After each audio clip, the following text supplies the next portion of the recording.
Hey Jacob, Hey, Jason. how are you doing? Good. How are you? I'm good. Having a good. It is Tuesday, isn't it? I don't know what day it is anymore. I'm all mixed up. Feels like a It's Friday to me. Tuesday before Thanksgiving. Oh, yeah, throwing me off. Oh, did you have a busy day or was it pretty chill? Uh, kind of. Yes, kind of. I mean, yeah. It's been. It wasn't one of my busiest days, but yeah, it's been pretty busy. So, what are Here we we doing? are. Here we are. I don't know. We're digging into the Bible, I guess. The Hebrew Bible study.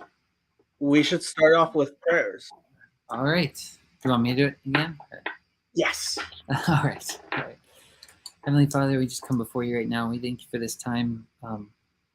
That we get to spend in your scripture. This time we get to spend fellowshipping over your word. We just want to bring all glory and honor to you, Father, and help us to just sanctify your name and glorify your name in everything we do and talk about tonight. And I ask that you open up new things to us, Father, that we see new light in your word. And thank you in your name. Amen. Yeah. So, what are we going to talk about?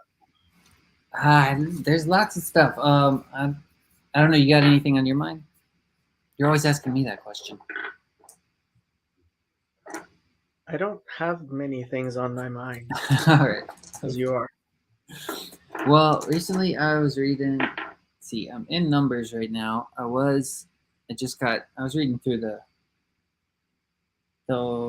Let's see. I just got through Leviticus, and then I was listening to some of. Are you familiar with Bible Project? Yes. Yeah. You don't like them? I was wondering what you would have to say about them. I was listening to their go through on Leviticus and stuff. You don't like It it? is shockingly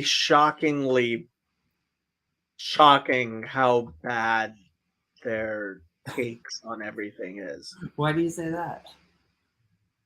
So I have this joke going that um, the University of um,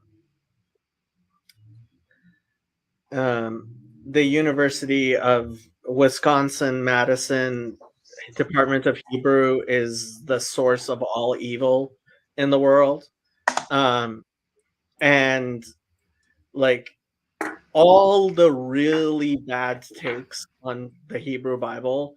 So Michael Heiser got his PhD there. And one of the guys who runs hi Sandy. Um, this is your first time here. Welcome. Um, and the Bible Project, like every time I watch one of their videos, it's like such cringe. Oh my god. It Why is it so bad and though? one of them, like it is like they're just trying to read Protestant theology into everything. And since they're abridging whole books of the Bible into 2 minutes, of course they like everything's about their bad Protestant theology.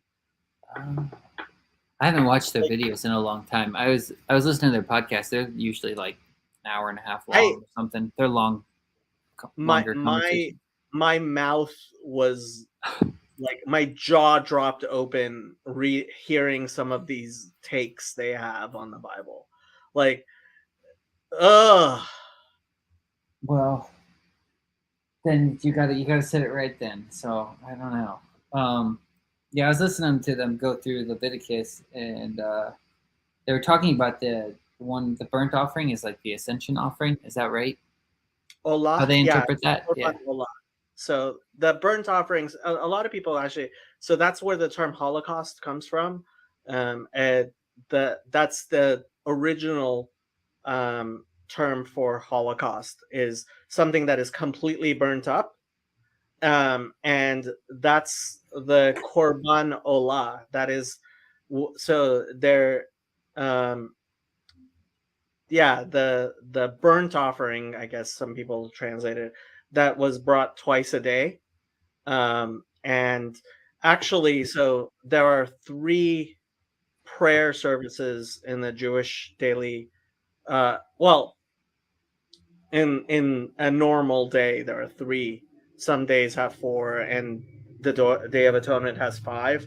But um, the morning and the afternoon prayers are set to the morning and afternoon daily Tamid Olah, which was a Holocaust offering, as a fully burnt offering, and then the evening prayers are a voluntary prayer that people that as a community we've started doing, and so you can, uh, so you have to burn the entirety of the sacrifice, right? And so you have time through the night to allow it to completely burn up. And so the evening prayer is analogized to burning up what you, the remainders of the two offerings in the morning and in the afternoon. So those are the three Jewish canonical prayers every day. It's interesting. So they did get that one right then. You gotta give them that one. Well, it is a burnt offering, and it is completely burnt up. Yeah, that's true. They were just making an emphasis how it's like an ascension, how it goes, the smoke goes up and stuff. So I don't know. Well, Yeah. I mean, so there is So this idea that the temple is where heaven and earth come together, right? So you bring all kinds of things. You bring water, you bring animals, you bring fruits, you bring salt, you bring everything from all over, right? And you, in a sense, bring it together with heaven and spirituality, right?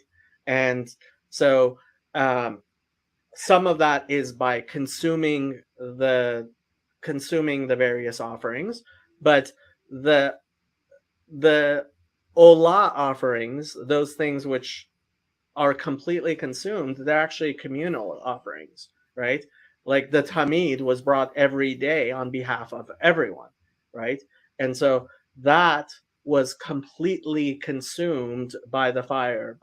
And so one of the miracles in the first temple that was not repeated in the second temple was that in the first temple there was a fire from heaven that came down and consumed everything on the altar. hmm. Yeah.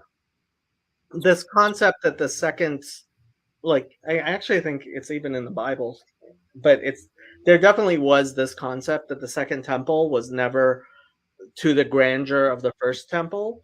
And then that's why there was going to always be a third temple, because the second temple never actually did not have all of the grandeur, the all of the miracles, and it was not that final temple. Which, and then there's this idea in the Jewish tradition, which is only actually, like, the earliest source is the book of Hebrews that I've been able to find, is that the third temple will not be built by hands, that it will miraculously appear. That's pretty cool. Nice. I got a question about the salt. What's the symbolism with that? Like it seems like it's very it's not brought up much, but it says like the salt of the covenant should not be lacking. So what is the salt of the covenant? I think David mentions it once in the Psalms or something. Well, so it's kind of funny because so salt, the word salary means salt. It comes from the word salt, right? So, like, for the Romans, they used to pay people in salt. Salt was so valuable because salting things, right, helps you preserve it, gives it taste, and salt never goes bad, right? So salt was considered an incredibly important thing in a lot of cultures. the funny thing is, in the land of Israel, like there's salt all over the place, right? Like you go down to the Dead Sea, like the Dead Sea is the most salty, like they're mining salt out of there on a regular basis right now, right? Um, and so uh, that's, I mean, I always found that kind of interesting that the land of Israel itself is so salty that like salt was but yeah, I mean, so we say that there are four classes of creation. There's domem, which literally means inanimate, right? Something that doesn't move, right? And that's inanimate objects, right? Now, each class of creation above that has a certain power, right? A certain ability, which is in fact greater um, a greater manifestation of godliness. So there's someach, which literally means to grow, right? Which are plants, which have the capacity to grow, and that's why I actually think crystals should be called someach and should be counted as plants, not as inanimate. But that's me. Um, then there's chaya, things that move, right? Animals literally have the ability to move. And then there's medaber, there is the ability to speak. And that's what makes human beings capable of being something special and more godly. And obviously, like God uses speech to create the world, right? And when you look at the temple services, you see that basically in everything, all of these things are brought together, right? You have something that is domem, that is inanimate, like water or salt. Um, you have someach, you have either grain or meal or plants, some sort of plant matter, right? Wine, or the bread, the show bread, right?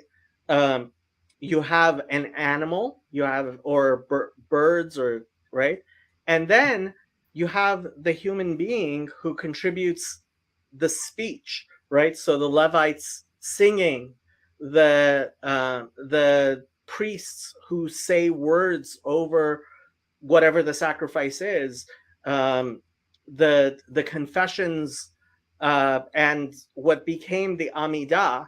So the Amidah, which the Lord's Prayer may come from this concept of the Amidah, which is literally means the standing thing, the thing you do while standing. What would happen was when people would bring sacrifices to the temple, they would stand while their sacrifice was being prepared. They would stand there and pray to God, right? And these prayers eventually, they were called ma'amadot, right? Things people would say while they were standing there, that became the Amidah, which is something that we know existed during the time of Jesus in the synagogues. And Hosea says, "Take with you words, right? And we shall become whole with the calves of our lips," right? Neshalma parim sefatenu. So like when the temple was destroyed, that's when we believe that the prophets established that the prayer services in the synagogues in their stead, right? And when the temple was rebuilt, that was when the temple was rebuilt, that was continued. So even in Jerusalem, right? So even Jesus would go to the synagogue on a regular basis, as would Paul, right? So the synagogue service was prayer, right? And that comes from that which we as human beings would contribute to all of creation coming together in the temple, right? You would have the inanimate, you would have the vegetable, you would have the animal, and then you would have the human being contributing their their capacity to speak, right? So that's all of creation coming together in the temple during the sacrifices. Mitch is looking interested or confused. No, it's good. I'm just listening. Since you're here, Mitch, should we could we bring up the Isaiah part that you precept upon precept or line Yeah, upon we line? can. I was wanted to see if Jacob would be willing to go into a little more detail about that portion. Sure. So Isaiah 28. I guess it starts at 9, but the verse is it's verse 10. why can't I find Isaiah? Which chapter? Chapter 28, and it starts around verse 9. Just don't forget to share the screen. Yes. Or wait, I can do that, right? I can click You it. can. You should Will, be able. will it actually do it? Can you add it? Add to stream. Oh. There we go. Yep. Okay, There there you it goes. Sweet. Yay! So you can take care of that if I'm being silly. All right. Okay. Et mi yoredea et mi yavin shmua gemulei mechalav atikei mishadayim. To who shall knowledge be given, and to whom shall news be understood? Those who have been weaned from milk and atikei. Oh, removed. Okay. From breasts. Ki tzav latzav, tzav latzav, kav lakav, kav lakav, zer sham. For so tzav, a commandment, right? Mitzvot, right? Is so that's tzav, right? And so it says tzav latzav, commandment upon commandment, tzav latzav. Kav lakav, and kav means it can actually mean hope, but it means line, right? So kav lakav, zer sham, and I mean so you have to understand the context of this. This is because the Babylonians have come and destroyed the temple, right? And Isaiah is explaining that a people with stammering lips, right? Because there was this idea in Israel, which like the Babylonians were babbling people, right? Babel, right? Babel, right? And so he's using that tzav latzav, kav lakav, zer sham, a little bit there, right? Zer means a little bit, and yeah, it's not here a little, there a little. It's actually there a little, there a little. But I understand why they do here a little, there a little. It's neither here nor there. But so yeah, he's explaining that it's that God will use this nation that babbles, and in the sounds, like he's kind of in the Hebrew, he's making fun of it, right? Sav latzav, kav lakav, right? It's babbling sounds, right? Ki bela'age safa, because with those who, I guess, yeah, loeg, I guess stammer, yeah. Safa means lip, uvlashon acheret, and with a different language or tongue, yedaber el ha'am hazeh, shall be spoken to these people. Asher amar alehem zot hamenucha hanichu la'ayef vezot hamargea velo avo shmoa. I'm going to cheat. When he said to them, this is the rest, cause the weary to rest, and this is the refreshing, they would not hear. Asher amar alehem zot hamenucha hanichu la'ayef. Wow, I never really understood it this way, but I think like it's saying, you know, God only gives you what you can handle, and yeah. V'haya lahem davar havaya tav latav kav lakav zer sham. Lama'an yelchu v'chashlu achor v'nishbaru v'nokshu v'nilkadu. Therefore the word of the Lord was to them precept upon precept, precept upon precept, line upon line, here a little and there a little, that they might go and fall backward and be broken and snared and taken. Yeah, I mean, personally, I think what he's saying is that so there is there's a story that's told that a king that they come up to a king and they say a man has committed murder, and he says what should be done, and they ask the king what should be done to him, and he says he should be put to death, he should be stoned, right? And they tell the king that no, it's your son who committed the murder. And the king, knowing that his decree cannot be annulled,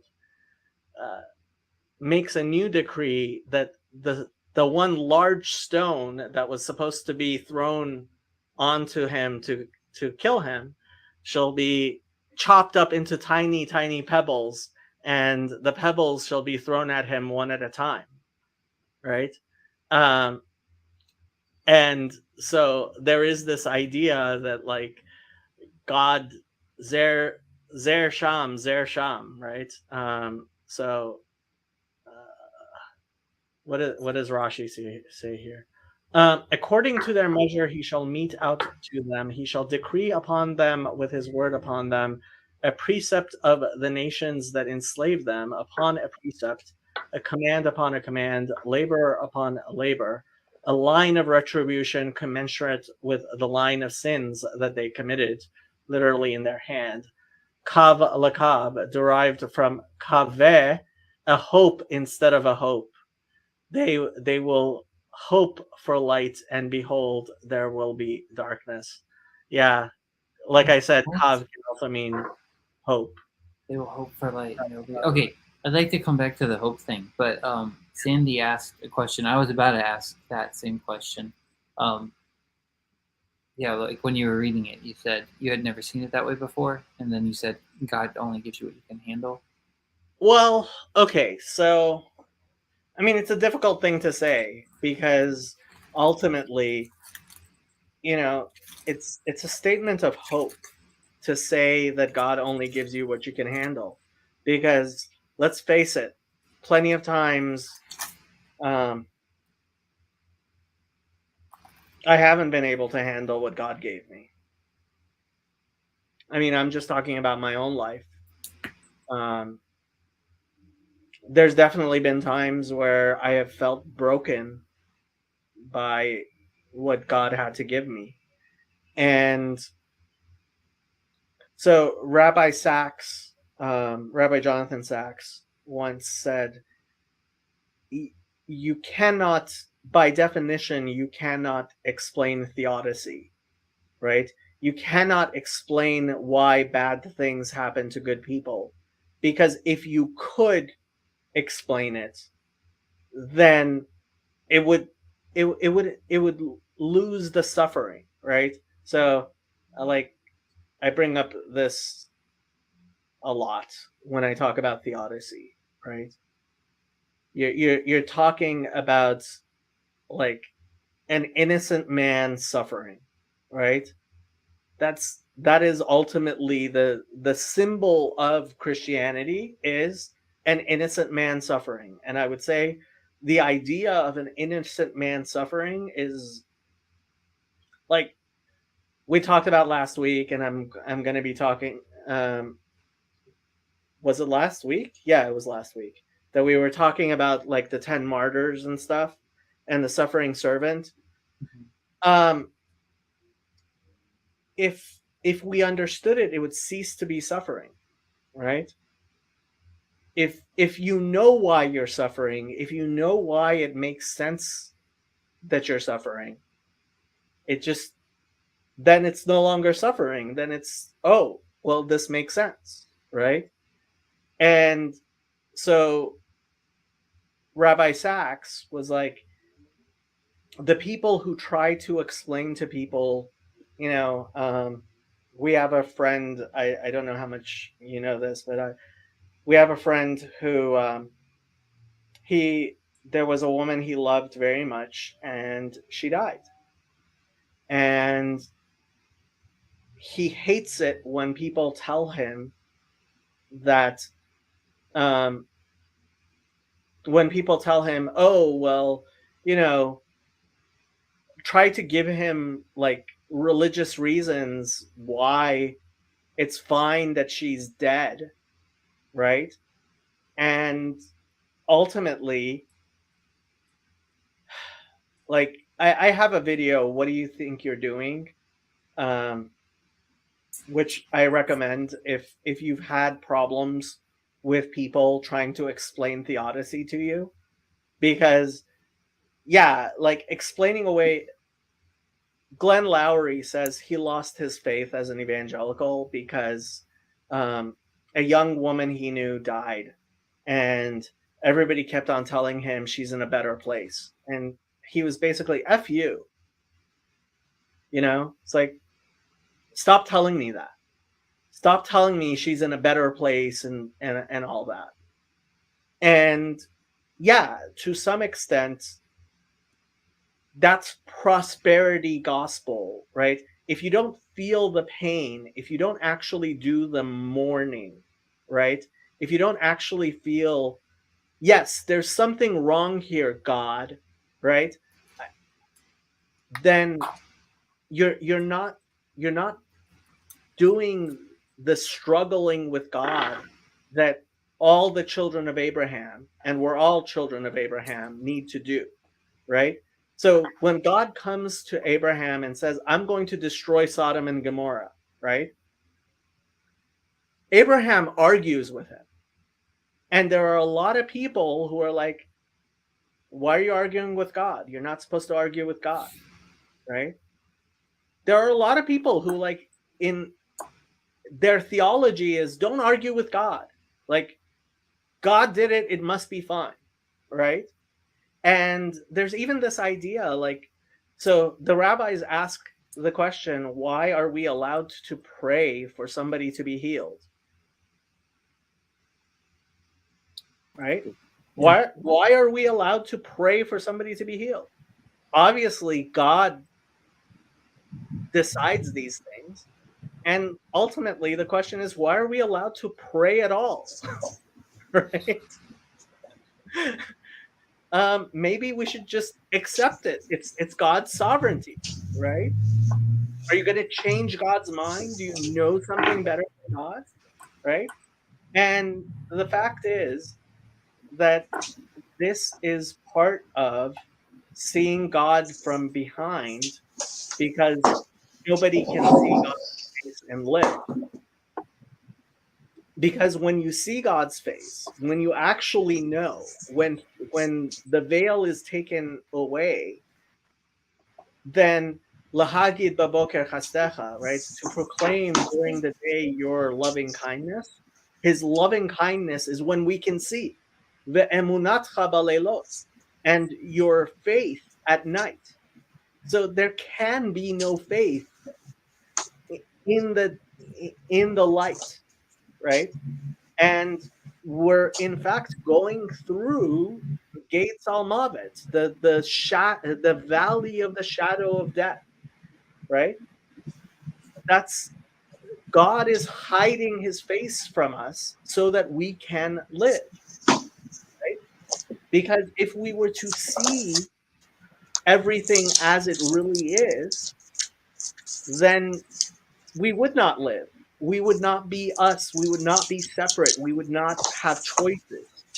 And that's also what it means when it says in Deuteronomy 30, I have set before you light and dark, life and death. Choose life, good and evil, right? These things are related to each other. The darkness, the rabbis say we must thank God for bad things just as we do for good things, right? So when you hear part of Jewish law is that there are all these blessings we say to thank God for basically everything, right? You take a drink of water, you say a blessing to thank God uh, before you drink, and you say a blessing afterwards after you drink, right? And there's a blessing we say when you hear that somebody died. It's Baruch Dayan Emet, blessed be the true judge, right? And the rabbis say you're supposed to, in gladness, say that when you mourn. Well, how can you mourn? Like, how does that work? And the fact is that it works through understanding that no, the darkness doesn't go away because we know that the sun is still there. Yes, the sun is still there. God is still here. But that doesn't change the fact that it's night. The sun did not go away. If the sun were to disappear, guess what? Our lives would be a lot worse than they are now. But it's night. It is night, and there's a reason why it's night. Because God made the darkness, right? Like Isaiah says, I the Lord have created all these things. I have created goodness and darkness, goodness and evil, light and dark. And those people who deny the darkness, who deny that, when they look at this and they're like, that's not suffering. There's no suffering there. It's like you're denying everything, right? When you deny that someone died, oh, they're off in a better place. You're denying the darkness that God created for us for a reason.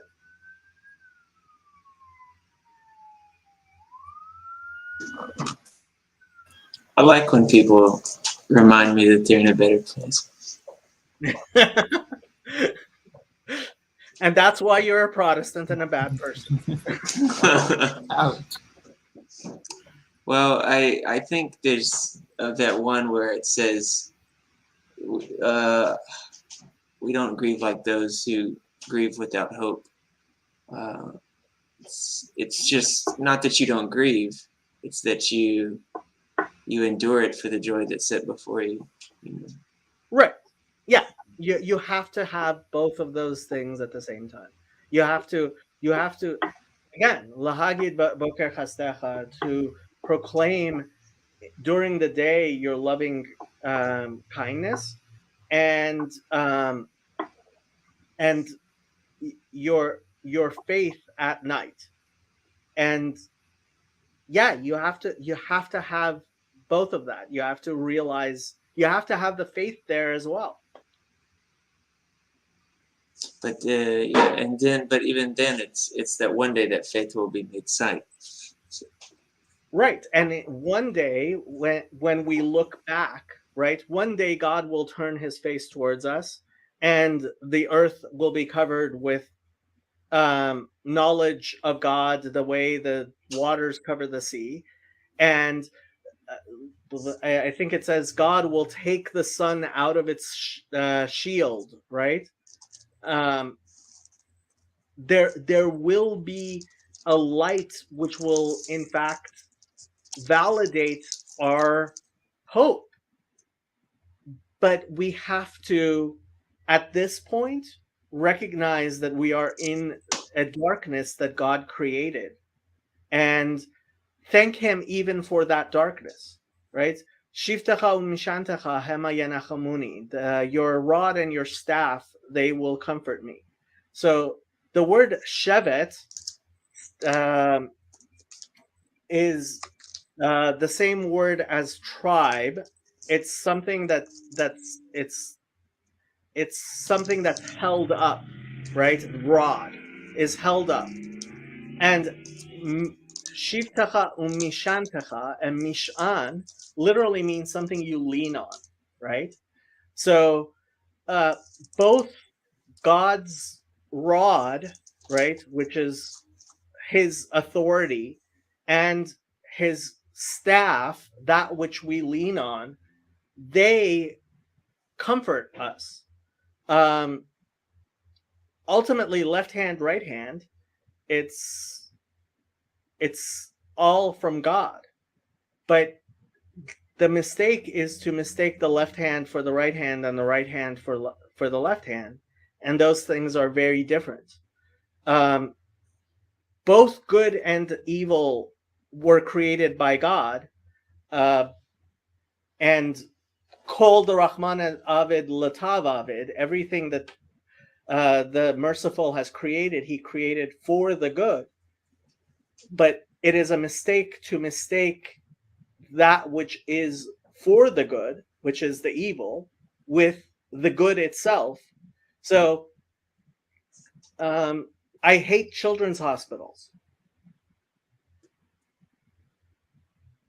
I hate children's hospitals because children's hospitals shouldn't exist.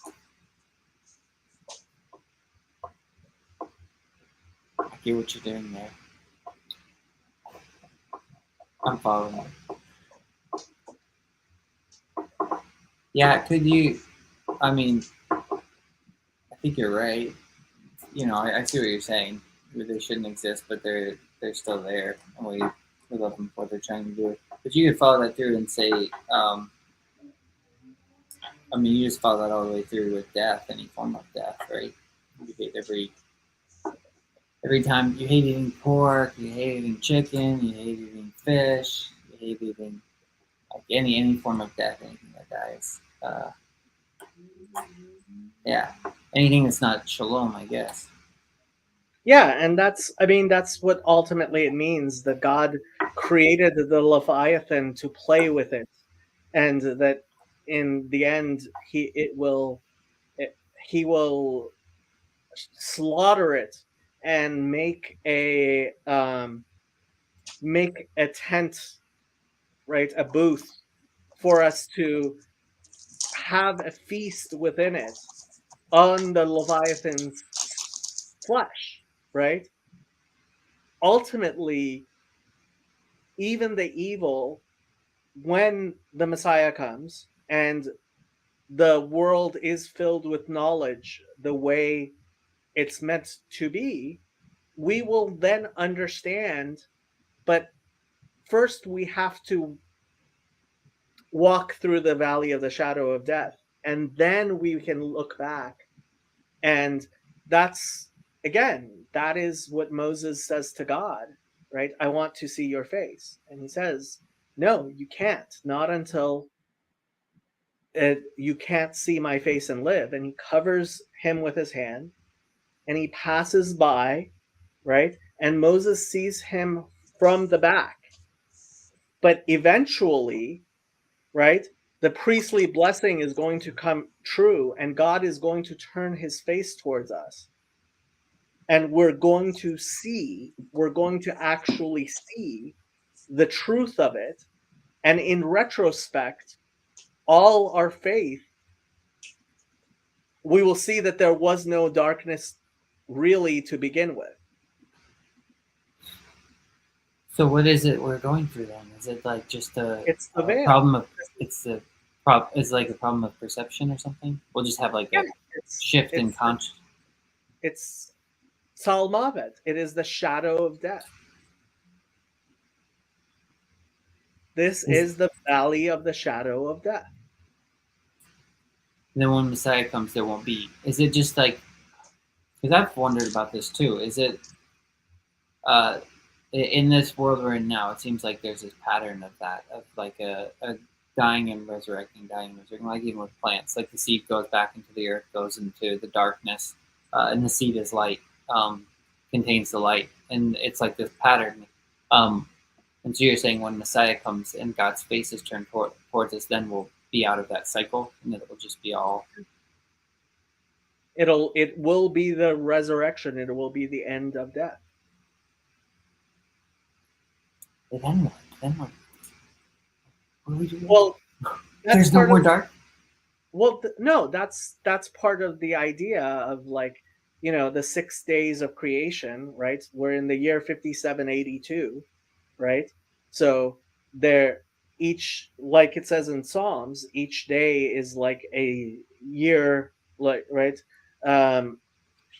Each day is like 1,000 years of yore, right? Mm-hmm. And so there is this idea of the 6 days of creation, which are the 6,000 years of creation.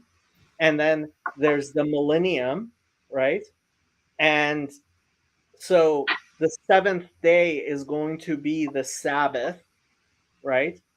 And then that's going to be the entirety of creation, is the 7 days, is the 7,000 years.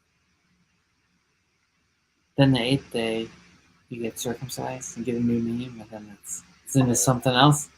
Who knows? So yeah, I mean, ultimately, like, we don't know literally what these things are going to be like, right? Because anybody who claims they know exactly what it's going to be like, they're claiming knowledge that, frankly, the Bible doesn't contain. But we have been given those words of prophecy so that we can anticipate to the extent that we can, those things that we can understand. What you say about Leviathan is fascinating, considering that it is often related to something evil, but to create his tent of meeting tabernacle from Leviathan's skin and allow us to feast on him. Right. That is the whole point. Yeah. There is such power in who God is, just in that idea. I do not need to be afraid or offended by that reality in the world to come when his face turns towards us. Right. And so God's face turning towards us, what that will mean, though, is that we can no longer live, right? So let's take a look at Deuteronomy 30, one of my favorite chapters.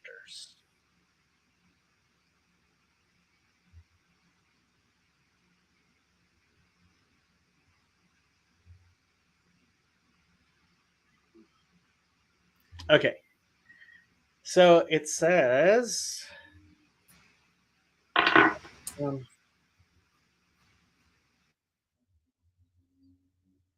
for the commandment I command you this day, it is not hidden from thee, neither is it far off. It is not in heaven, that thou shouldst say, who shall go up for us to heaven and bring it to us, that we may hear it and do it? Nor is it beyond the sea, that thou shouldst say, who shall go over the sea for us and bring it to us, that we may hear it and do it? But the word is very near to thee, in thy mouth and in thy heart, that thou mayst do it.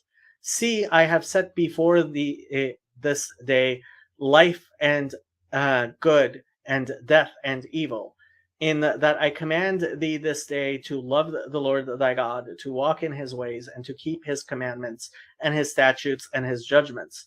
Then thou shalt live and multiply, and the Lord thy God shall bless thee in the land into which thou goest to possess it. Now, again, this land in which we go to possess, this land is materiality, right? We're coming from a spiritual place into the land which we must conquer. But if thy heart turn away, so that thou wilt not hear, but shalt be drawn away and worship other gods and serve them, I announce you to this day that you shall surely perish, and that you shall not prolong your days upon the land whither thou passest over the Yarden to go to possess it. I call heaven and earth to witness this day against you, that I have set before thee life and death, blessing and cursing. Therefore choose life, that both thou and thy seed may live, that thou mayst love the Lord thy God, and that thou mayst obey his voice, and that thou mayst cleave to him. For he is thy life and the length of thy days, that thou mayst dwell in the land which the Lord swore to thy fathers, to Abraham, to Isaac, and to Jacob, to give them. So what does it mean? I call heaven and earth to witness this day against you, right? This day, the heaven and the earth is a witness that God has set good and evil in front of us and has told us to choose life. And if we choose life, then we are actually going to have this land, this material world, this darkness. We're going to look back at it and see that that God is our life and everything. And if we turn away from it, right, then the heavens and the earth will be a witness against us, that we turned to other gods, right? And yeah, I mean, it seems a little bit so obvious to me. I'm not sure I'm explaining it.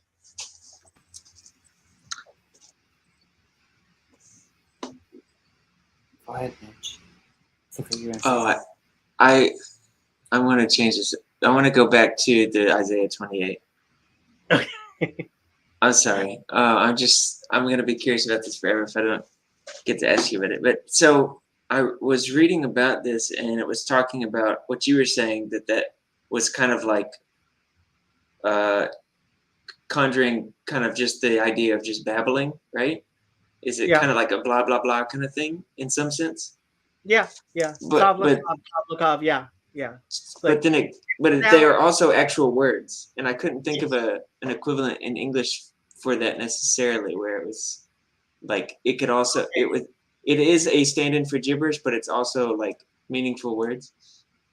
Well, that's part of the thing is, I mean, Hebrew is like, it's hard to say things in Hebrew which don't actually mean things. There are no non-word words like blah, blah, blah. Well, because Hebrew words are so short, right? Hebrew words are like, there are no really long, like, the longest word I believe in the Bible is like uv b'mishpatechem, which is like 7 letters in Hebrew. Okay, and it means and in their families, and because it has prefixes and suffixes, but like individual Hebrew words, like there are very few combinations of Hebrew consonants which don't actually have some meaning. I can't, like, I'm trying to think of, like, if it's, I guess some of them don't, but like it's very easy to so Hebrew Hebrew poetry is not in rhyme, it's in alliteration. So like Genesis 1, like it is very poetic in Hebrew because it's using the same sound over and over and over again. In fact, like the letter Gimel is like used like 2 or 3 times in the whole chapter. So like there are 22 Hebrew letters, one of them is almost missing in the entire chapter, right? And so the poetry of the Hebrew itself is not something you can translate, which is why you should learn Hebrew, Mitch. Yeah, that would be nice. You know, though. Okay, so in Isaiah, I'll teach you. uh,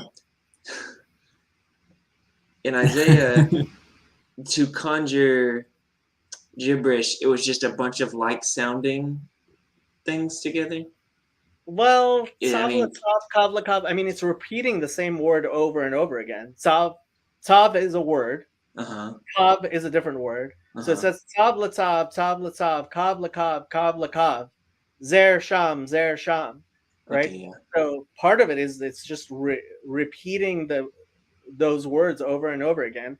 And second, like the word Sav and the word Kav, like this is not the only place they show up. They're very common words, which Which one did you say was also hope? Kav. Kav. And it's translated usually as here as Line. So, Line. so the idea is that the line upon line, the precept on precept, is creating some type of babble. Is that my Yeah. guess? and then Yeah. and then he comes back and says, yeah, you're making fun of it, but actually, yes, exactly these things are what's going to result in your being injured, snared, and captured. So the adding precept on precept and line upon line is what's going to create the babble and cause you to be captured. Is what Well, I mean, I think the basic idea, Zer Sham, a little here, a little there, right, is that ultimately, even like, so goes back to Jonah, right? And God saying to Jonah, like, I have plans for all these people. And so why did Jonah not want to go to Nineveh? Because he realized that, and what he says in chapter 4 is, I knew that you, if I were to preach to them, they would listen to me, and I would become a false prophet because I foretold their doom, and like it didn't happen. And you would have mercy on them, and then Babylon is going to come and destroy Israel, right? And so God says to him, hey, look, I have plans here. I have these people who don't know any better, and in a very real sense, I mean, it's a short version of Job. Why do you say that? What's the short version of Job? Because of the suffering of Because Jonah? Or?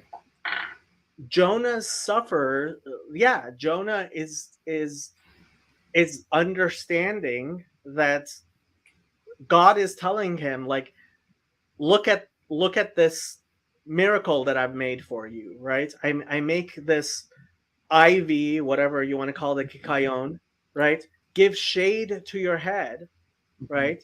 And I think the word shade is very deliberate there, right? And then it dies because I have a story to tell, right? I have people to save. I have an entire world to take care of. And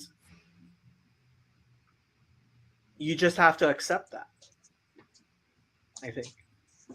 So, in what way would you say that is he saying that the line on line, here a little, there a little, is going to result in their being captured or snared?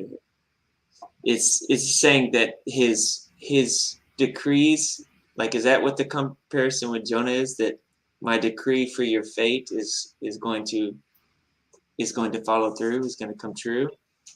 Well, okay.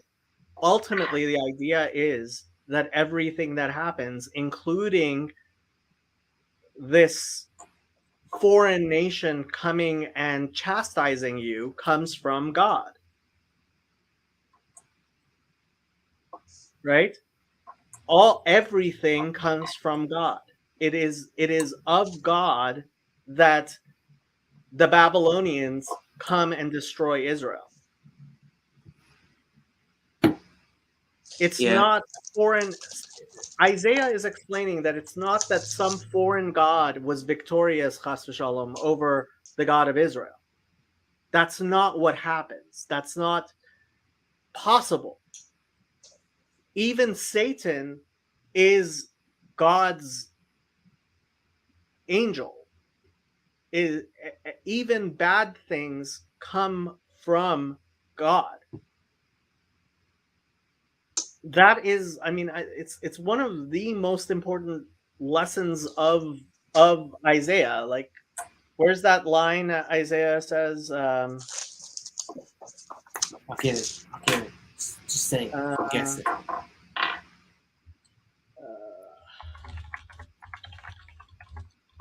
What line? I want to guess. Don't tell me. Don't tell me. Just read the line. 45:7. Oh, Isaiah 45:7. The line. I don't know what that is. No idea.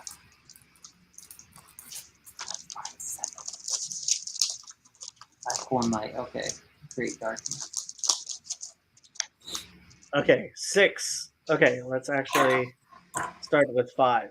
I am the Lord, and there is none else. There is no God beside me. I girded thee, though thou hast not known me, that they may know from the rising of the sun and from the west that there is none beside me. I am the Lord, and there is none else. I form the light and create darkness. I make peace and create evil. I, the Lord, do these things. What is the word for evil again? What's that? Evil. Ra. It's Ra. it's the exact same word as in Genesis for the tree of good and evil. Oh goodness, where is it? Where's that? It's in one of the minor prophets too. He says, "From the mouth of the Lord, woe, like woe comes forth," or something. Where is that? Why can't I find it? Woe and well-being come. Oh no, it's Lamentations. I think that's what it is. There it is. Let me see. Nope, I'm probably wrong. I don't know where it is. Sorry. Oh yeah, it is Lamentations 3:38. It says, oh wait, 3:37. Who is he who speaks and it comes to pass when the Lord has not commanded it? Is it not from the mouth of the Most High that woe and well-being proceed? So it's kind of saying the same thing. It's Isaiah 45, I guess. Yeah. They translated, out of the mouth of the Most High do not both good and evil come. So why do you think? What are you trying to get across with this? To understand that everything comes from God, that it is like, so this idea that people would have had at the time is, why is the temple being destroyed? The first temple and the second temple, because some other god was victorious over the God of Israel? No, that's not what happened. Yeah, okay, I see. Nothing is outside of his rule and his reign, his plan. Everything is from God, ultimately. Mm-hmm. Everything is from God, ultimately. How do you synthesize then the ideas of he hates wickedness, he hates those who do what is wicked? Yeah. Ohavei Hashem, Simura, Shomer Nafshot Chasidav. Those who love God hate evil, and it's in the command form there. Sinu Ra is actually in the command. It's telling you to hate evil, right? And so that is how we explain Kol Rahmana Avid Latav Avid. Everything that the Merciful created, he created for the good. Some things are for the good, and some things are in fact actual good. And to not be able to distinguish between those things which are actually good in and of themselves, and those things which God has created so that they may be good, right? And well, I mean, this kind of goes back to, did you watch my shorts on love, at Esau I have loved? That's the one you shared last time, right? And I doubt Mitch has seen it, but Okay, so like Christians have this idea of loving your enemy, right? And really, the Christian concept of loving your enemy is the Jewish concept of hate.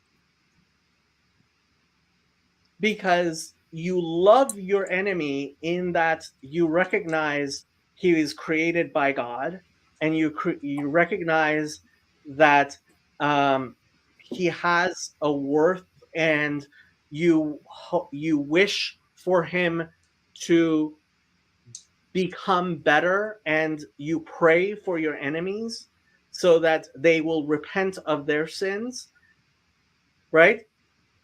That sort of love is really all we mean by hate in Judaism.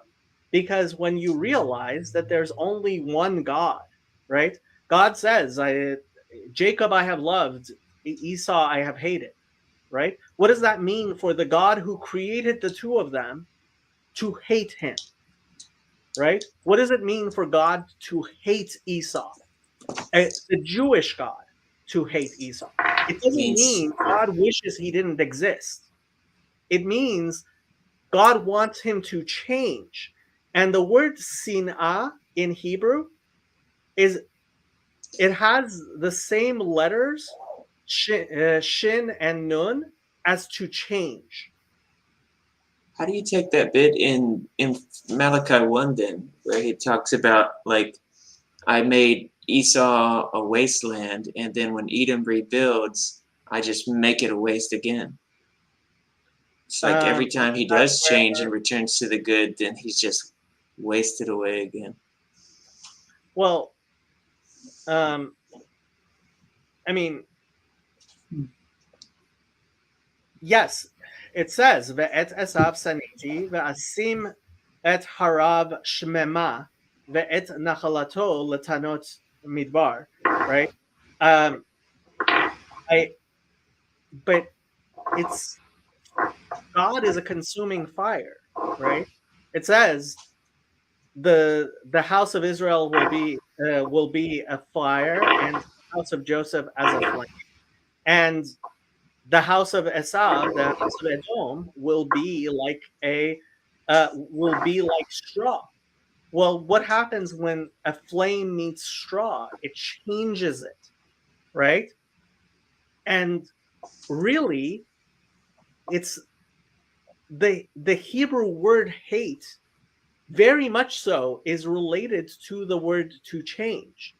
So something that is good, right? You love something. In Hebrew, the word love means to give to it, right? Ahav, the word hav means to give.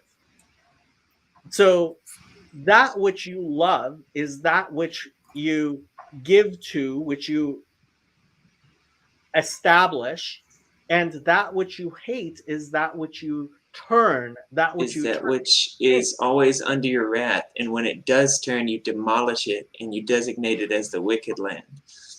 Well, that's a misunderstanding of the word shamem. So the word shamem, right, as a waste, it talks about Jerusalem being shamem. Well, what about the word for wrath, or always, or under? What do you mean? Which word are you It talks about, like, that they'll always be under his wrath. You know, it just gives this sort But of so bleak, hopeless picture of But wouldn't even you- when they No, try there to. is no hopeless picture. There is no hopeless picture in the Hebrew Bible. Wouldn't- There is no hopeless picture in the Hebrew Bible because that would be heretical. There, Um, Well, there can is you? a concept of something which exists, which has no purpose in Jewish thought, because it would not exist if it had no purpose, because God created it. Mhm. There cannot be anything which is without its relationship to God. Yeah, I understand that, but it doesn't seem like hate in this context is talking about ultimately trying to turn it around. It feels like just the opposite. But I mean, Esau, Edom, is still one of the children of Isaac, and like Esau says to his father, right? He cries out to his father and he says, "God, also bless me," and Isaac does bless him. This idea that Edom would be forever forsaken is not a Jewish idea. What does it mean by always be under his wrath? Um, no, I was just gonna say you kind of isn't there a relation to his wrath and his jealousy? Or I could be I wrong on mean, that. ultimately, what does it mean for God to be angry? God doesn't like. If God is so angry that he wants to destroy something, like it says Amalek, right? It says, remember to destroy the memory of Amalek, right? How do you, if it's a commandment, remember, it says, remember to destroy the memory of Amalek, always. I know that's always confused me. Remember to forget this guy.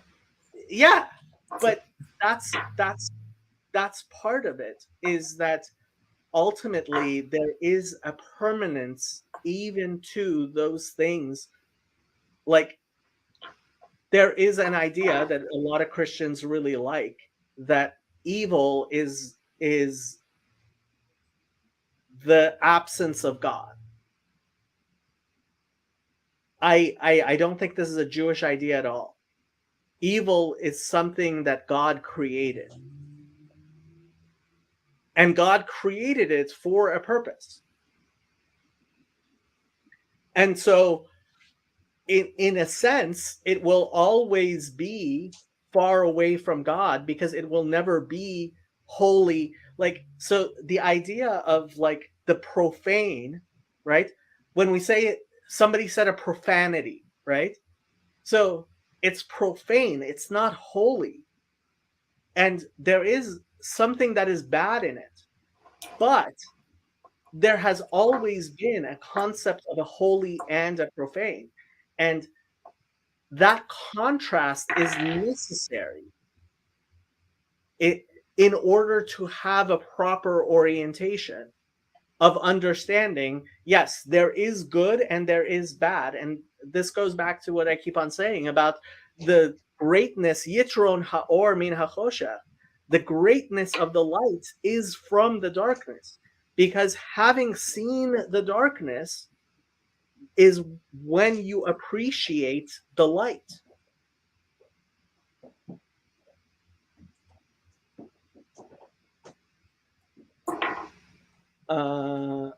Malachi 1, does that go back to earlier comment? God never gives more than we can handle. That also for change. I mean, ultimately, there are things we have to have faith about. Mumra, the villain in Thundercats, has Hebrew in his name. Far out. Okay. It's fine. Actually, Moom means means wound. So Mumra in Hebrew means an Evil wound. bad wound. Yeah, an evil wound. Ooh, it's a good Think villain the name. difference between American Sign Language, hate, ASL hate, what? Looks like put away from change, turn. Also etymology, wrath from wrath. That's cool. Looking now, turn is Like there hate. too. Is it like that? Something? Not sure. I think it's just Oh. saying hate in sign language is something like turn away Oh, his turn. Oh, from. I don't interesting. know. Interesting. Was going to ask why in etymology for wrath it mentioned with too. Is that like the turn away from and distance from? I'm Ooh, not sure what you're asking. that's kind of cool. It's the etymology for wrath is kind of wrapped up in the idea of width. So is it wrapped up in this idea of putting distance between you and the object of your wrath? Like, are we talking in Hebrew or in English? I would assume English. What about And 'Cause- how if I know? yeah? What about Proverbs 6, verse 34? Sandy's teaching us ASL. Very cool. Dislike. Take your hands and flick fingers off, thumbs away from body. Maybe like this. I'm sure I'm blowing it.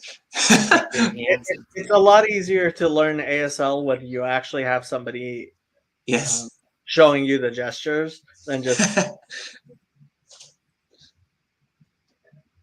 Old English was the etymology of it. So Proverbs 6:34 says, "Jealousy is a husband's fury, therefore he will not spare in the day of vengeance." That's why I think I was associating it with like his zeal and like it's somehow Proverbs- connected to his wrath. what? And when they Proverbs try 6. to, 34. but Proverbs. it's just every inch of the picture in Malachi 1 to me just Well, it seems really hopeless.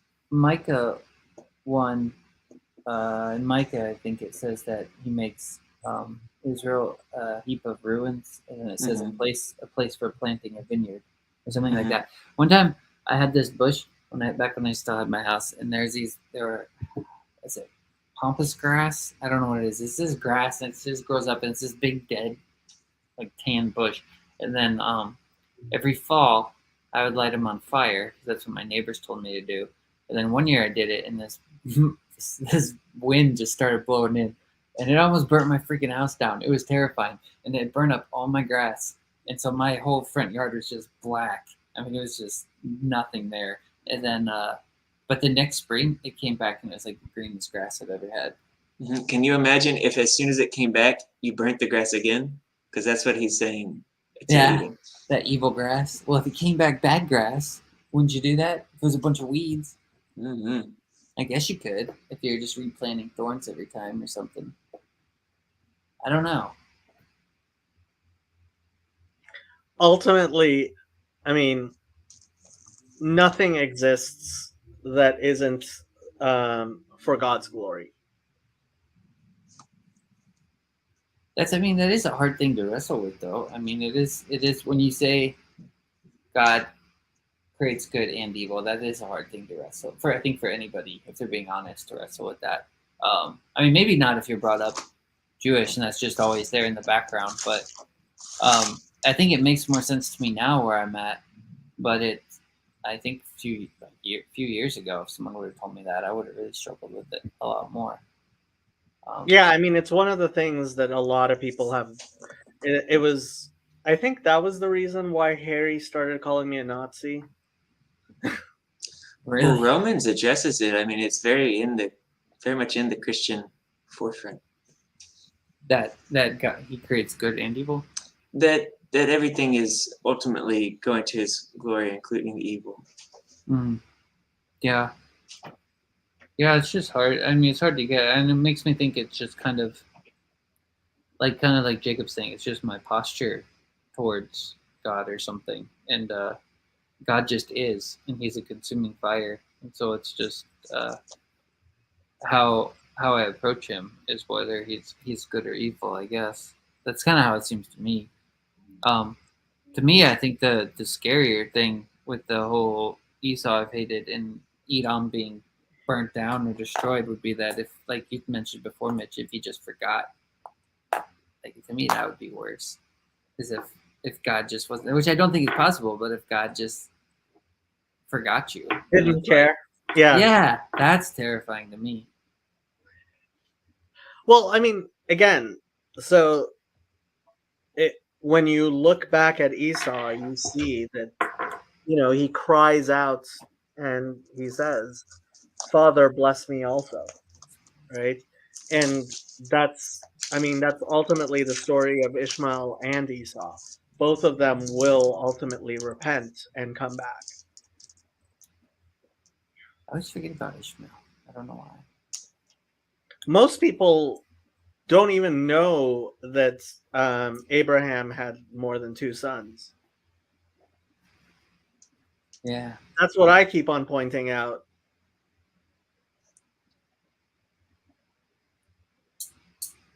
Man, that blessing Esau gets though, it's pretty dour. The blessing you he mean? gets? I thought it Yeah. was a nice one. I thought it was nice. Maybe I just have a bad outlook on life. What Wait, does it say? I thought he Where gets was like. this? Genesis 40 something? 27. What is he? Let's see. He says. And Esau resents the blessing too. He doesn't take kindly to it. Your dwelling shall be the fatness of the earth and the dew of heaven from above. That sounds nice to me. By your sword you shall live, and you shall serve your brother. And it shall come to pass when you Hey. become restless that you break his yoke from your neck. Jacob, do you have that pulled up? That's what I'm pulling up. Okay, good. Because mine's different from that. Genesis 27 what? It's 27, 39, and 40. And 41 for fun. Vaya'an Yitzchak Aviv, and his father Isaac answered, Vayomer, and said aloud to him, Hine mishmanei haaretz, behold, from the fat of the land, Yihyeh moshavecha, shall be your settlements. Umital hashamayim ma'al, and from the dew of the heavens above. Va'al charbecha tichyeh, and you shall live on thy sword. Ve'et achicha ta'abod, and you shall serve your brother. V'haya ka'asher tarid ufarakta ulo me'al tzavarecha, and it shall be that when you go down, no, when you shall, well, tarid can be go down, or it can be to rule. Ufarakta ulo me'al tzavarecha, you shall break off his yoke from your neck. Veyistom Esav, interesting. And Esau was Satan. Yistom, interesting way of putting it. They're translating it as hated. Yistom. What is it? What is it? What is it? Esau hated. It's Jacob. from the word Satan, from the word Satan. Oh. So Esau, Satan, Jacob. Is that what you're saying? Jacob. Yeah. Yeah. You can't Veyistom. Satan somebody. What's wrong? Of course you can Satan somebody. The word Satan means to be against. Let's see what the Bible has to say about this. Never ever Is gonna that catch what- me Sataning somebody. Is that why you? Because didn't you last? It was either last conversation or the one before. You said something about the angel of Esau was Satan or something like that. Was that Yeah, why the you said angel that? of Esau is Satan. Yeah. Whoa. Did that English rendering seem good to you? I was translating from the Hebrew. I didn't. Oh, okay, okay. Yeah. I wasn't how would- reading the thing. So how would you translate that if it says like so Esau Satan Jacob? Like how would you put hated? That's what I'm looking up. I want to see what they say about the word. I would say he deviled him, or he Lucifered him. Okay, so there's okay. So they're saying Satam to bear a grudge. So they're okay. So That's what I have. He had a grudge against. yeah. Ah. So Yeah, I almost like that This better. word Satam with an M at the end as opposed to Satan. I mean, they're obviously related. That's interesting. Okay, well, here's my weird thing, and I don't understand why it would translate it this way in mine, but Perhaps it's akin to Satan. See? I didn't just yeah. pick it up for myself. Brown drivers Briggs agrees with me from Satan. Yeah, if you bear a grudge, hold a grudge against someone. That's why it makes that bearing a grudge translation makes more sense than hated to me. You were gonna say, Mitch. I'll just read this. I'm kind of embarrassed, but it says his father Isaac answered him, "Your dwelling will be away from the earth's richness, away from the dew of heaven." That's what Sandy just Why said. am I getting that? I don't know. Sandy just said. Am I getting the Walmart brand here? What translation is this? It is a new international version, famous for its reliability. Is The it? NIV is actually usually pretty good with the Hebrew, but That's so good to hear. I'm wondering if Because they do word by word, right? yeah, Rather than ESV does kind of like contextual. yeah, mashallah. No, I mean that These, unless they're going by the Septuagint or something, I don't know why they would stay away. oh well.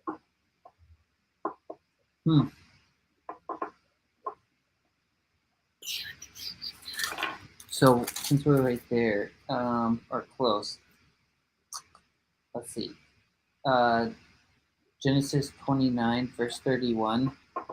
When the Lord saw that Leah was unloved, that's the word hated, right? It says Yeah, Sane. So that's the same word in Malachi that we were looking at, where God was hating. yeah, and because again, it's like what does it mean that she was hated? Like that Something Jacob very didn't different from hate her. Malachi 1. I guess. She's like one of my favorite characters in the Bible too. It's so This sad. is Genesis 29. What we're looking at? 29 verse 31. Yeah, Vayar Hashem kisnua leah, right? It's the exact same word, hated, turned away. I would say. It's so sad. Poor girl. Poor girl.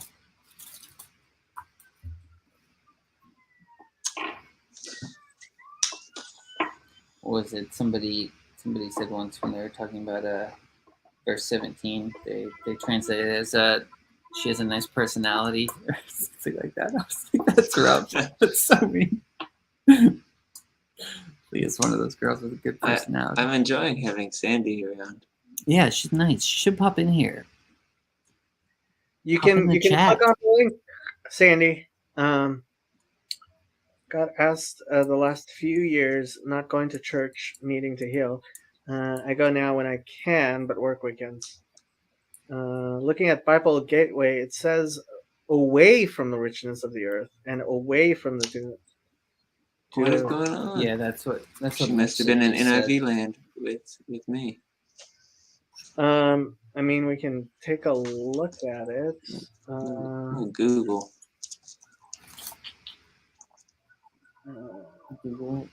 This was 2740. No. Yeah. No. 39. 39. Yeah. So let's look at the parallel translations. It says New International Version, away from the dew. New Living Translation, I'll say away. English Standard, also away. Wow, that's weird. King James, not away. Mine's a New King James. It's not away either. So what is the Hebrew? Does it say away or it doesn't? No. Okay, that's weird. Why would they start putting that in there then? Just to make a contrast between him and Jacob or something? That's a pretty bad blessing. The only thing I can think of is if it's Amplified Bible also does, Christian Standard Bible also Yeah. does. The only thing I can think of is It's that how the okay. YLT. What's the YLT? Look at Young's this. literal. What is this? Is this a letter? Or what is this in the private chat? What is that? Oh, Sandy, That It if says you basically that the crux of the prefix. issue is how this is how Oh. the prefix this thing functions in each verse. Yeah, so the prefix so here. Sandy, if you Partively, scroll up, it's hold on one functioning partively. Okay, so right, it says me shmane haaretz, right? Mhm. Behold of, so the prepositional mem, right? You see Mhm. over here, it's a prepositional mem. Mm-hmm. And then we can go to the unfolding word, Hebrew grammar.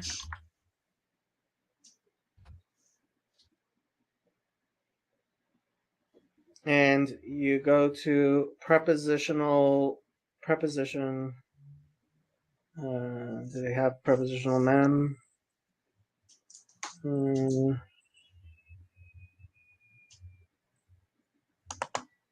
Yeah, that's not going to help you.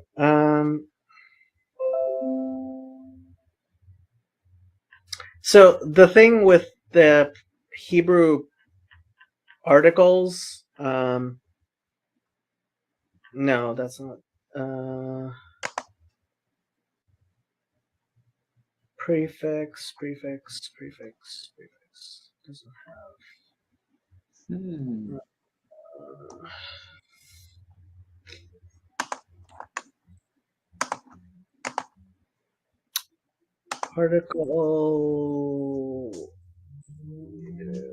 Particle relative? No, that's a share. It says this prefix is used locatively to describe one location away from another location. Hey, Sandy. Okay, did I do that right? Is there sound? Hey, Yes, we can hear you. You're here. Okay. nice to see you. Hi. Getting into the grammar minutia. thanks for joining us, Sandy. You're welcome. Yeah, this is a very weird way of translating meh.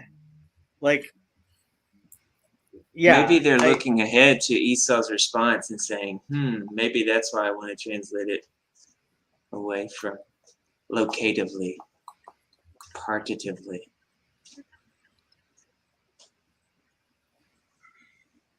Don't know what to tell you. Oh, well. They should translate it how I tell them to. Hi.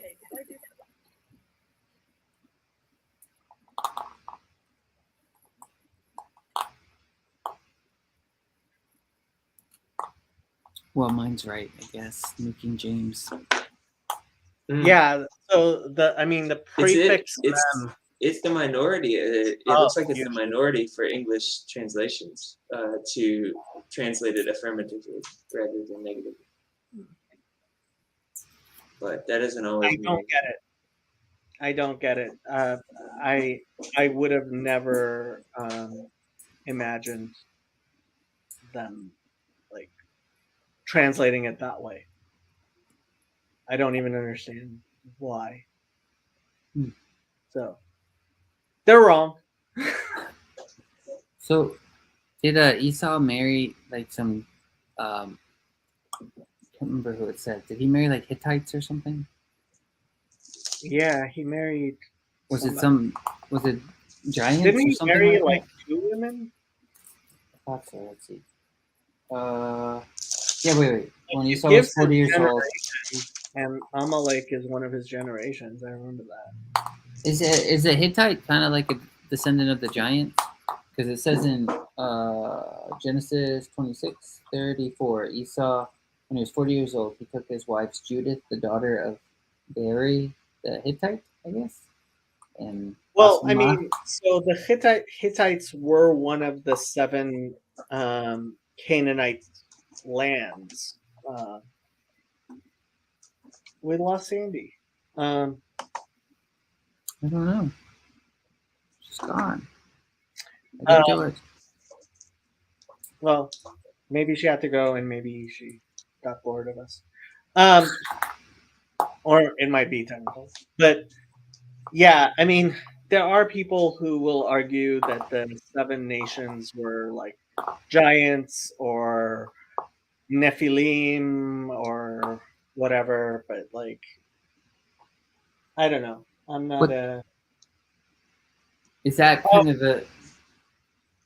Oh, So okay. yeah, Sandy, when you click and you come Like- into StreamYard, yeah, you should turn off YouTube, or you're gonna have an echo. To YouTube, yeah. Yeah, from the YouTube. Yeah, that's one of the first things. Like the first time you come in StreamYard, it's like, why is this echoing? And then, yeah, you have to turn off YouTube. Thus, YouTube's. Is it so? Is that kind of a debate back and forth, even in Judaism, on the whole giants thing in the land of Canaan? If it was the seed of giants, or Well, okay, so like there are debates that become really literal in translation and among Christians, that because we spend so much time on the symbolic, it's you're back. Better? yeah, Yeah, we weren't hearing the echo, but if you're hearing an echo, stop your YouTube. And like, so when we talk about the 7 lands, right? Mhm. The 7 nations and conquering the 7 nations, like we're talking about this, like the 7 lower sphirot Okay, of the 10, right? Because there were 7 that got shattered, and then the 7 days, and 7 this and 7 that, and then like when you get into the like arguing whether or not they were giants, it's like, who cares? yeah. Mhm. Makes sense. I just didn't know if there's some sort of. I guess I was just curious. 'Cause I didn't know if there's some sort of a I wouldn't be secret surprised- symbolism or something that's kind of embedded in there. If you're supposed to kind of take away these ideas of like um, sort of angelic type beings or something. Well, I When mean, there definitely is a lot of symbolism there. It's just, like, I'm not sure I could pour it all into, like, because yeah, we talk about the 7 nations of the lands, right, and conquering the land, and so like there are the 10 sphirot, right, and 7 of them cracked, and 3 of them are the intellectual ones. So like in Deuteronomy 30, it says, right, you know what is good, right, but you're supposed to conquer the land, which is your emotions, right, which is the 7 attributes. And so you're ultimately, the struggle of conquering the land is your good inclination conquering your emotions, your mind, your what you know to be good, conquering your capacity to be overwhelmed by your passions. Did you learn this growing up Jewish? As Did I did. learn this? What? Did you learn this growing up Jewish as I did not? I didn't learn this growing up Jewish, because honestly, my parents weren't very religious, and I only became religious as an adult. Okay. But these are, I mean, when we talk about So these are not things that were commonly taught Okay. 500 years ago. They were things which were taught to advanced students. And so part of our belief in progressive preparedness for the coming of the Messiah, right? As we get to the end of the sixth millennium, right? So this year is 5783, right? So we're getting to the end of Friday, right? Which is when the Sabbath starts coming in. And so many things have been revealed over the past 500 years, which were not revealed before. And a lot of these things, which I am talking about openly, were, well, some people, like academics, used to say 100 years ago, or even 50 years ago, academics used to say that these are stuff that's only 1,000 years old, until they discovered that in the Dead Sea Scrolls, this stuff has been around in Judaism for thousands of years. It just was not taught publicly. And about 500 years ago, Rabbi Isaac Luria decided to reveal a lot of these things to a lot of people. And 300 years ago, the Hasidic movement started with Rabbi Israel Baal Shem Tov, and his students now teach a lot of these things openly, which were never taught to the public. Okay, thanks. Sure. I'll probably ask some very strange or redundant questions, but This is okay. So this is why I have people as guests. Is if you have a question, as somebody who's willing to come on, imagine the people who are absolutely new to this stuff and haven't gone to church and don't spend a lot of time studying the Bible. And so whatever question you have is 100% a question that people watching, there's a reason why people watch this stuff. yeah. Well, everybody might have a different reason. Like my reasons are probably different than other people's. So Yes, but you're representative of there's at least one other person who also wants to know the answer to the questions you ask. okay. Which things are you referring to in the Dead Sea Scrolls, Jacob? So I am currently reading James, the Brother of Jesus by Robert Eisenman, and he is one of the scholars who makes an argument that it is obvious from the Dead Sea Scrolls that the Zohar is far older than Gershom Shalom thought it was. And people have told me that Gershom Shalom himself, before he passed away, I believe he's passed away, recanted his dating of the Zohar to like 900 years ago. And certainly no current scholars believe that the Zohar and the teachings of maybe the teachings of the Lurianic Kabbalah, but certainly that the Zohar is, the idea that the Zohar was written by Moses de Leon is something you will find on Wikipedia and nowhere else. No credible scholar still believes that the Zohar was written by Moses de Leon. They may believe that he compiled it from earlier sources, but the idea that he wrote it, which was an idea certain people had, including Gershom Shalom, and was popular in academia for a while, that's been completely refuted.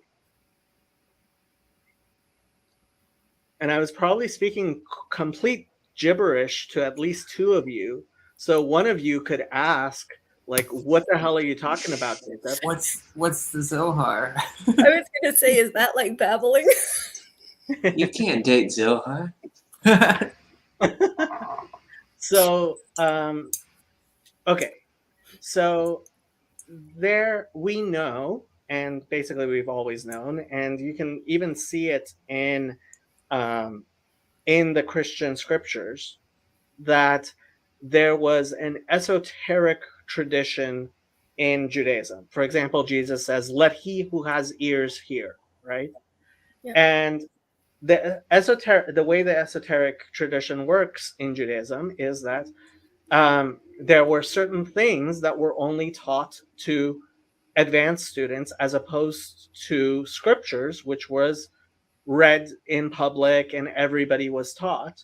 There were certain things which were only taught to some people and were only taught in hints. They were not explicitly taught mostly. And there have always been groups within Judaism that would teach things. And so there is an idea, for example, that John, right, the prologue of John was part of these esoteric versus exoteric for you word nerds. So yeah, the exoteric is that which everybody was taught, and esoteric are things you would only teach in secret groups. It still exists where people will in groups study certain things that are not taught publicly in Judaism. Okay. Now, there are texts which these groups study. One of the most famous one is called Sefer Yetzirah, the Book of Formation. Another is called Sefer HaZohar, the Book of Splendor. There are several of these Kabbalistic texts which different people, and they were, for example, Sefer Yetzirah was made public about 1,000 years ago. Definitely 1,000 years ago, it started being published widely. And the Zohar became published about 800 years ago widely. And the question becomes, which one of these texts, which people now say is part of the ancient tradition, are actually ancient, which may not be actually ancient things? Did we lose? Like, so you could say, oh, we don't actually, like, we lost all the things that like Jesus and John may have been studying. We just don't have any record of them, right? Whereas the Orthodox Jewish belief is, for example, that the Zohar is a teaching that's thousands of years old. That same thing by Sefer Yetzirah and a lot of these basic Kabbalistic texts, we would say are definitely thousands of years old, right? But a lot of academics, and Gershom Scholem was the first person to really start academically studying these texts. He was, I think he was somewhat religious, but he wasn't exactly an Orthodox Jew. And he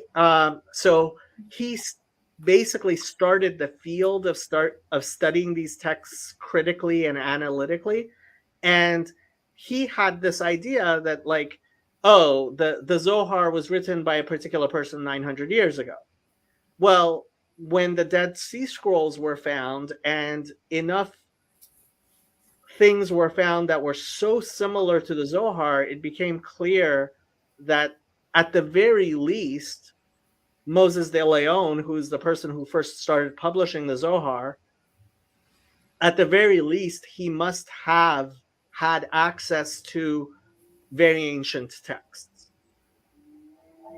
And, you know, so I try to maintain a difference between what I personally believe as a believing Jew and what is not really arguable. You know, like, there are defensible views, and this is, I don't know if you've listened to my discussions with Father Stephen DeYoung, for example. So there are things which are defensible interpretations, and we have very little information from 2,000 years ago, ultimately. So there are defensible arguments, and there is a difference between what I believe to be true, what I can prove to be true, and things that are just definitely too silly to be believed. I like the silliness. Let's explore some of the What? silliness. Said I like silliness. We should explore some of those. Silliness at times holds a lot of wisdom, just saying. Do enjoy some good silliness. Hey, I let Trinitarians on all the time. So, Sandy, if you don't mind me asking, what's some of your background? 'Cause you said you weren't raised Jewish or anything. No, I was. Well, no, I wasn't. Yeah. Where do you want me to start? Backwards or forwards? I don't know, whoever you want. I've never met you before, so I was just curious. No, I wasn't raised Jewish. I have one of those Heinz 57 Christian backgrounds where everybody seemed to come from a different, I'm somewhat British background, mom's side English, dad's side Scottish. Nobody seeming to come from the same things and sent here by various means. My dad came in the Second World War. My mom's dad came through Salvation Army because his little brother ran out behind his dad's cartage wagon and died, and they basically packed everybody up and shipped them away from the memory. And so I've kind of been sent, shipped off to Canada via various background, people behind me. So let's see. So you're a Kanakistani? Yeah, something like that, I'm guessing, although I have no idea what you just said, but yeah. That's my little word for Canada. I call it Kanakistan. Yeah. Middle of the country, most hated, Hopefully that means they're going to change something in them and maybe not just in me. As in, I live in Ontario. Okay. So backgrounds from family would be Scottish Episcopalian, Scottish something like Pentecostal, English. I'm not sure what besides Salvation Army, but was baptized in my mom's church, which at the time was what was it? Anglican, although I heard she was in the Baptist church at one time holding backyard Bible studies. And I went to see Catherine Coleman once with my dad's family, which was a real experience. Where's that? Oh man, you got to watch these videos, Catherine Coleman. She's like a ghost lady. She like floats across the stage in this white robe. It's intense. Very proud. Yeah, I was love really it, Jacob. little, and she kind of did look like that. Did it creep you out? She's I'm not super sure cool, anymore though, at the time. More recently, let's see. I attended Anglican for a while. I was raised kind of Pentecostal. No, too many P's. I was raised. My parents went to a Presbyterian, aka Scottish background variation of some kind of, Christian denomination. And my mom's brother became a lay pastor in the United Church, which was when the Methodists and the Presbyterians tried to shake hands and created a third denomination. And sorry. Yeah, I do value my background and my people, but like I said, a little silliness does help with life. Spent some time when the little it was kind of like when the schools meet in portables instead of actual brick and mortar buildings. That was my church. And then they decided they wanted the road allowance back from the town it was in. And I didn't live in that town, so me and a girlfriend went looking for a church, and we went to this little sort of Pentecostal Anglican church, and that's where I got married to my now ex-husband, and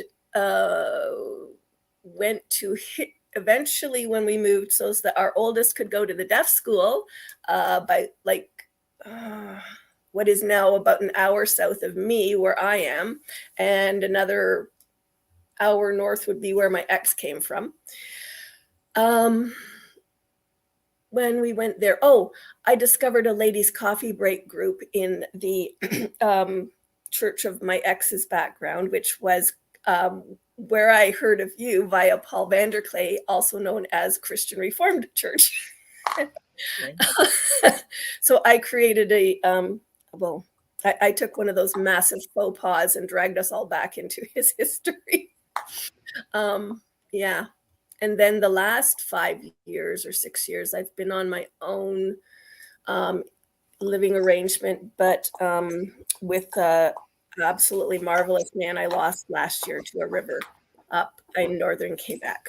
And yeah, promised him I would not become Jewish, even though I teased him that I grew up in the coffee and photocopy room of a Jewish law firm playing Barbie dolls on the windowsill.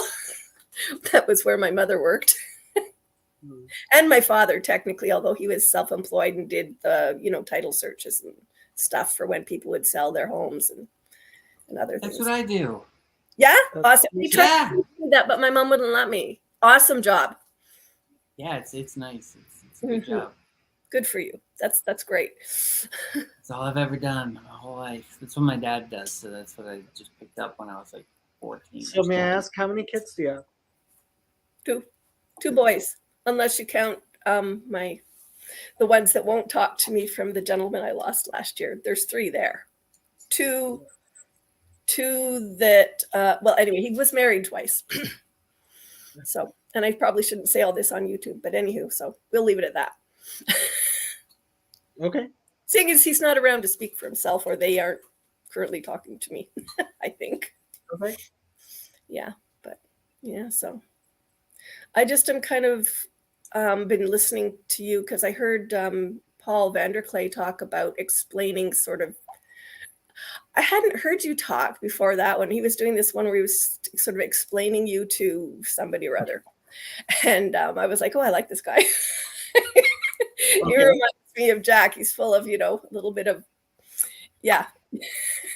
Not afraid to speak your mind, but also you're very kind to people, I noticed on there. So it's kind of like, you might say the Trinity's kind of like, what I listened, there was something about who prayed and you, was it you, Rich? I don't know. Somebody prayed and you were saying something about like the Trinity every time they were bringing up this one topic, as in, things we need to confess or, Oh, right. Yes. stuff like that. And I'm like, Who is this? oh yeah, this is the kind of thought patterns that I know and love. Not that I'm trying to belittle anything that my ex-husband's and many of my friends believe. I do struggle with some of. I'm a very weird person. I became a Christian at a church camp, arguing with God about it, and still don't understand it. So just saying, as in why, or yeah, like I said, I'll ask you some odd questions. I'm fine with odd questions. The only person I have trouble with is Mitch. I keep on trying to rib him into saying things, and he's just so quiet all the time. Somebody on the thing is asking if I'm Jewish. No, I'm not Jewish. I actually, after 6 years of kind of hiding at Walmart and healing, I told people that was my current church. Because I spend every weekend there when you would normally be at church or synagogue if I was Jewish, or church if I was still going to church. But just recently I've been kindly accepted by a small house church, which would be a church plant from the Christian Reformed denomination. There's lovely people there, and I was just checking a prayer request on there when I was a little while ago about something.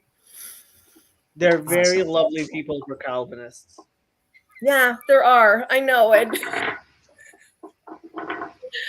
I know. I love a bunch of them. Yeah. I I'm do not too. sure if I'm that either. I don't know. I just love God a lot, and I've always talked to him, so I kind of have a hard time giving that up. And I really would love if that my current thing that I struggle with is more in the terms of some of the things where I started last year trying to. I signed up for this online course through Chabad because I listened to their daily Torah portion just to kind of listen. Yeah, I know. And yeah. Anyways, I'm just still me, and God is still God, and the world is still where it was. And as far as I know, nothing's gone on tilt. So it really amazes me when I hear people listening to Chabad's daily Torah portion and stuff, because a lot of times when I listen to it, it's just so laden with like Hebrew and Yiddish. I don't even know like even when I refer Jews to it, like they have difficulty with the vocabulary. Like Pastor Tanner told me that he tried to do Daf Yomi, which is like this really, really hard thing of doing a page of the Talmud every day. And like, I don't even know how he even tried it. He couldn't keep it up, of course, because it's impossible. Like if you don't have a background in Judaism, like trying to do Daf Yomi is like, no, there's no way. And he's like, oh, I feel so much better. And it's like, no, you don't understand. Like Yosef, I don't know if you know Yosef. He's one of the Jews in this little corner of the internet. Like he's done Daf Yomi for 10 years. And like, I have incredible like respect for him because he's been able to do that, because 7.5 years of Daf Yomi, you'll get through the entire Babylonian Talmud, right? But if I were to spend 3 hours a day, maybe I could keep up with Daf Yomi. But like 7.5 years of 3 hours a day, like I'm not going to be able to do that. No. And yeah, it's like, and so just hearing you like listen to classes on Chabad, that's just, It's yeah, it's so well, I interesting. took the one on grief last year, the one explaining death. It was a little traumatic, actually, I have to say, and that's, I think, part of the reason why. And I don't always get to the daily Torah portion, because some days, like this morning, I was off and I haven't listened to it yet, and it says good morning, but at the same time, I'm like, well, I woke up with about 3 seconds to get my car out of the parking lot because we have to move it for them to plows to go through in the winter.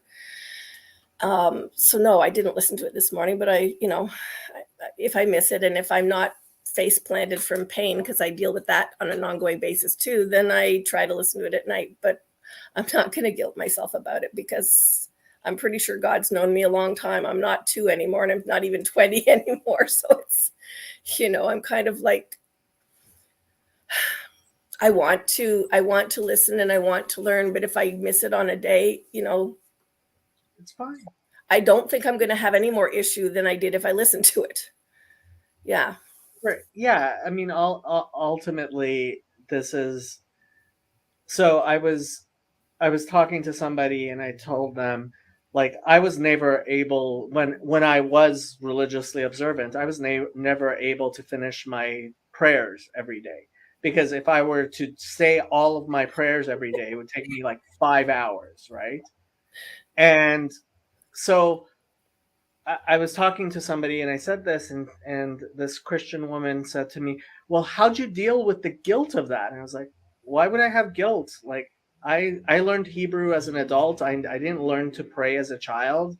Like, God is infinite and I'm finite. And it's like, that's all there is to it. So I never felt guilty over the fact that in my 2 hours of praying every day, I couldn't do all of my prayers. It's like, okay, I'm spending 2 hours praying every day. And if God wanted me to pray faster and like be able to say all my prayers in those 2 hours, he could have arranged that. Yeah. Okay, we're coming up on 2 hours. You don't have to go away, but we should say our ending prayer so that people who do want to go away will have some sort of structure. And either Mitch or Sandy is going to say the ending prayer. And I we are don't going mind saying an ending prayer, and somebody wants me to say that I'm a Christian because it's not that hard. I just was trying to be polite, actually, because I've got such a sort of a 1957 background, that when I started seeing the gentleman I was just with, he asked me if I was evangelical, and I went and asked somebody at my church, because I wasn't sure, because most of the people that I knew who said they were evangelical were the ones, like a friend of mine who was accosting children in the bathroom to preach Jesus at them. And I'm like, I don't do that. So I don't know. So Yes. So Krish earlier also asked that we pray for him because he to be guided and to worship the true God because he doesn't know which path is right. And I have to tell you, that's all of us.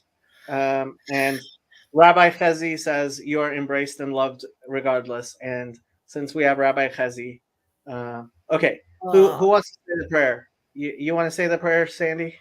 I'm willing to. Mitch, did you want to? I mean, I won't take it away from you. I'm just popping in here first time, so. Mitch wants to say the prayer.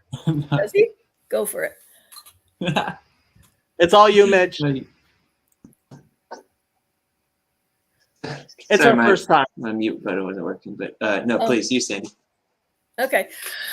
Yeah, I spent a lot of time doing prayer at church because I was on worship team, so no biggie. Well, I'm just going to pray how I normally would pray. Father, we offer you the love of our hearts, broken as it is. And I say that from all of the people on the chat too, and people at Light Krish that are asking for guidance in how to worship and how to approach you or whatever the questions that we bring to you in our hearts. And you know, I often say sometimes the best answer is a good question. So I hope that's true of us all here this week as we come into a new week of coming out of this study and into whatever is planned for the next. I've loved what we've learned here tonight because it touches some of the tough places that I know. And so I ask that you would speak for myself to my heart in those places where the questions have given me a rough ride this year. And for anybody else who pops in and is struggling with places, I ask that for them too. I know you've certainly tossed some opportunities my way that are timely. And so I ask for your timeliness to be with each of us in this coming week. And help us to not be so hard on ourselves. I think that's all I've got for now. And it's not great or perfect. And I don't ever aim for great or perfect. I just kind of ask for honesty. So help us to be honest with ourselves too. And to learn to love ourselves the way you love us. Because I do think you love us, even when we're studying tough stuff like today. Sometimes especially when we're studying tough stuff like today. Help us to take away the things that you want to stick. And to let go the things that really aren't going to land well just yet. And to give us opportunity to come back to them. Thank you so much for your love. Amen. That was a beautiful prayer. Oh, I'm glad Mitch did Thanks, it. Jacob. I'm just kidding. What do you mean you're glad, Mitch? I'm joking. I'm just kidding. I just give him a hard time. It was That's very what nice to meet you, Sandy. You too. Our Bible study sport is ribbing Mitch because Oh, that's when okay. we can get him to speak. He speaks. Don't you speak? See you guys. See Not you, Mitch. enough. You have a good night. Get him to start a YouTube Have a good night, channel. man. Thanks for coming in. Thank you. Yeah, and should probably go because work starts tomorrow morning at 7, and I got a bum neck and shoulder that don't always like sleep. So Well, thanks for dropping in, Sandy. It was great to meet you. I hope to see you around some more. I would like to. I wasn't sure how it's going to work because I take a writing class on Tuesday nights that's going to go for the whole year round to next June. So, and you guys start right afterwards. So, I'll try and pop in the chat when and yeah, and if you don't mind me popping in, And we from have time just to time, chatting stuff, and you can always pop in and I'll you can figure it always out. contact me individually, right? Yeah, I I have don't no know if idea you. how. Yeah, I answered a question you had on something else, and I sent the answer via Paul Vanderklay going, hey, is this book he's talking about? Because I didn't know how to ask you. So, Well, my email is just my last name at Gmail, and my phone Okay. number you can find on just Google my name, and I you can did, always and I kind of found your business and went, well, I don't really want to call him at his business and irritate him during his work day. It's all my cell phone. I'm not that popular, trust me. Okay. Oh, one thing, Jacob, before I don't know if you mind doing this before I hop off here, because I went to your Squarespace and I was gonna try to donate. I Mhm. couldn't find where to do that at. Would you be Oh, able to share that or something, or show me on here? so yeah, just I mean on Square, you can. So you have a few choices, Because it looked which like I saw a place to book you or something, like see yeah. your time, but So yeah, so like anybody who I've never talked to, I don't want you to just send me money. I want you to book some time, and so that we'll contact and we'll talk. And you can just book some time and pay for it and whatever. But or there's the $1 one, which has a zero time, so you can put you if you want to give money, you can do that $1 one as so many I just times. gotta do a bunch of dollars, give you a bunch of $1 bills. All fun. I can do that. All right. All right. Yeah. I could book like a Tuesday nighttime or something though, or something. I was just trying to chip in for something. So I mean, I'm using your StreamYard and everything too. So, Yeah, I mean, but ultimately, the Square was for my business, and I was Mhm. using it in different ways, and I've tried to refinagle it. But honestly, hopefully, I'm going to have an announcement to make in a little while, where we may be setting up an actual 501c3. Which reminds me, I have to talk to Khezi. Khezi, we need to talk one on one. is that the Hezzy that coming in here, the one you've been talking about? Oh man, I want to talk to that guy too. I keep missing. I Everybody didn't. wants to talk to Khezi. Khezi's He like looks like an important guy. he seems fun. He's yeah. I need to finish your last conversation with him too. The one I got like halfway through where you were talking about the Judaism and The everything. Jewish stuff, yeah, Yeah. that got really, really Jewish. But yeah, Khezi, yeah, I'm gonna have to talk to Khezi. But I'm gonna add that phrase to my vocabulary as we well. That got really really Jewish. we're actually gonna be hopefully sometime soon. Depends on some people, but hopefully we're going to be announcing something. I'm hoping next week or so that will actually allow people to donate and be members and all kinds of things. And we're even planning like a trade school with Bible and all kinds of stuff. So Nice, cool. Well, I'll stay. I'll keep watching, I guess, as much as I can. You always got something going. Your channel's going like all the time now, man. hey, ultimately we probably are going to be doing the 24/7, not on my channel, on a different channel. But, Yeah, yeah. it's close to that already. I can't keep up with it. I mean, it's fun because you can just pop in whenever, but yeah, Well, that's part of the point Yeah. is having it be enough that it's like, okay, it's just us. Like, don't feel like you have to, Mhm. you know, you can just pop in. Like, you're not taking other. I've spent enough time speaking. Trust me. Yeah, it's fun. It's fun being able to come to your channel and know there's always something going on. So, well, I'm probably gonna hop off here too, I guess. I should ask that question. What's the next? Oh, leave studio. Never mind. I found it. Oh. Have a good night. Good night. Good night. Bye. All right, I'm gonna hop off too. Thanks again, Jacob. Sure, All right. Do you want me to end it or just hop off? I'll end it. Okay. All right. Well, I'll see you. I'm sure I'll talk to you before Tuesday, but have a good Thanksgiving though. If I don't talk to you. Before. You too, and schedule next Tuesday. Okay. All right. I'll do that. All right. See you, man. So Chris says Christianity believes that other than being a Christian, you're going to hell. So question is that really loving? Most Christians don't actually believe that. There are some Christians who do believe that. That is why Judaism is the truth, because God doesn't have a limited mind. Good people won't go to a bad place. They will be rewarded for their righteousness. Kind of agree. Okay. Glad to have you, Northwest River, and everybody else who came. I will talk to you later, people.